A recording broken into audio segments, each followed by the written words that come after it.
আসসালামু আলাইকুম। আজকে আমি রান্নার রেসিপি দেখাবো।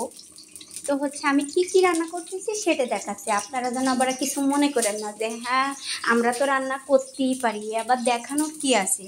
আসলেও কেউ আনন্দ করে কিংবা ভালো লাগে কিংবা মানে এটা দেখে মানে দেখায় খুব আনন্দ পায়। আমি অবশ্য আনন্দ পাই। ভালো মন্দ সব কিছু দেখানোর জন্য, ঠিক আছে? তো হচ্ছে আমি আজকে বাসায় আছি। আমি বাইরে থাকি, আমি পার্লারে কাজ করি।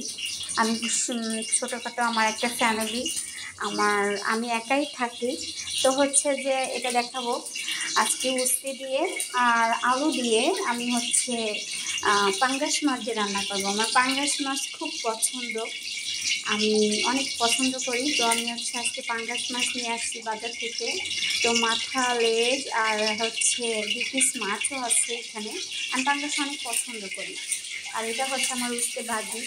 আর আমার গাছের মরিচ, আমার না ঠিক আমার কাকি আমাদের গাছের মরিচ, আমি ওনার কাছে মরিচ চাইছি। তো আমাকে তো মরিচের কথা ওনার মনে নাই, তো আমি গাছ থেকে ছিঁড়ে নিয়ে আসছি একদম টাটকা, মানে একদম তাজা কাঁচা মরিচ, বুঝছেন? তো হচ্ছে আমি আরও এক পদে দেখাবো। এটা হচ্ছে আমার পটল ভাজি, আমি চিনি দিয়ে লবণ দিয়ে হলুদ দিয়ে মাখায় রাখছি যাতে আমার পটলটা অনেক টেস্টি হয়, ঠিক আছে?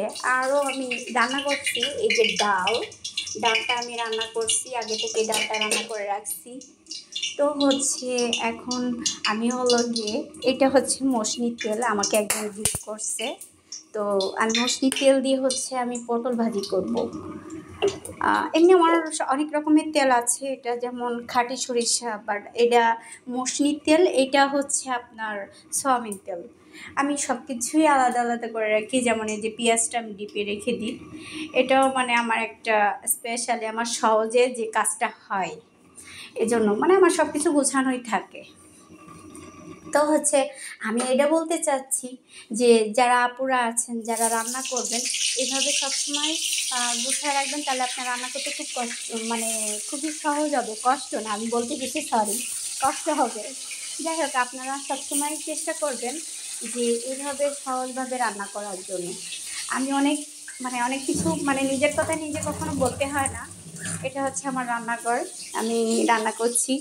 তো আমি ছোটোখাটো একটা ফ্যামিলি, তো আমার কেউ নাই, বাট আমার দুটো ভাই আছে। সেটা হচ্ছে আমার একটা পরিবার হয়ে গেছে, আমার কেউ নাই, বাট আমার পরিবার হয়েছে। এখন আমার দুটো ভাই আছে, দুটো ভাবি আছে, আমার চাচি আম্মা আছে, আমার কাকু আছে। তিনি হচ্ছে আমাকে সন্তানের মতো ভালোবাসে। আমি তাদেরকে নিয়ে থাকি, আমি তাদের বাসায় ভাড়া থাকি। ওহো সরি, আসলে আবার ভাতটা হয়ে গেছে কিনা কি আমি একটু দেখে আসি। ও হ্যাঁ, আমার ভাতটা হয়ে গেছে, যেহেতু মানে সুইচটা এদিকে চলে আসছে। ওকে, আমি সুইচটা বন্ধ করে দিই।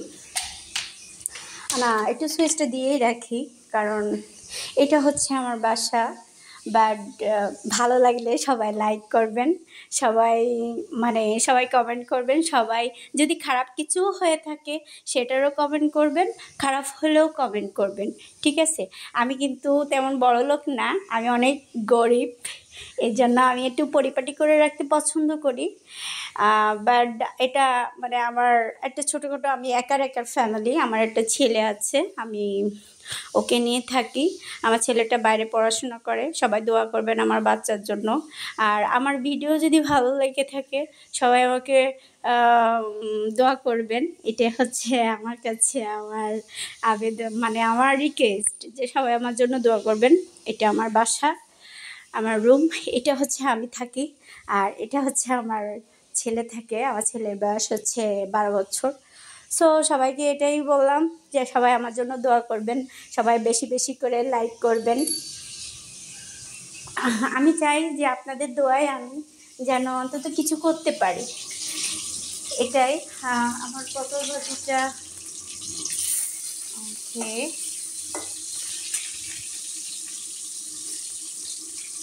আসলে এই যে আমি মানে ফেসবুক, মানে আমার এই পেজটা খোলা আমার মানে ভাইয়ের ওয়াইফ খুলে দিয়েছে। আমি তো আসলে পারি না।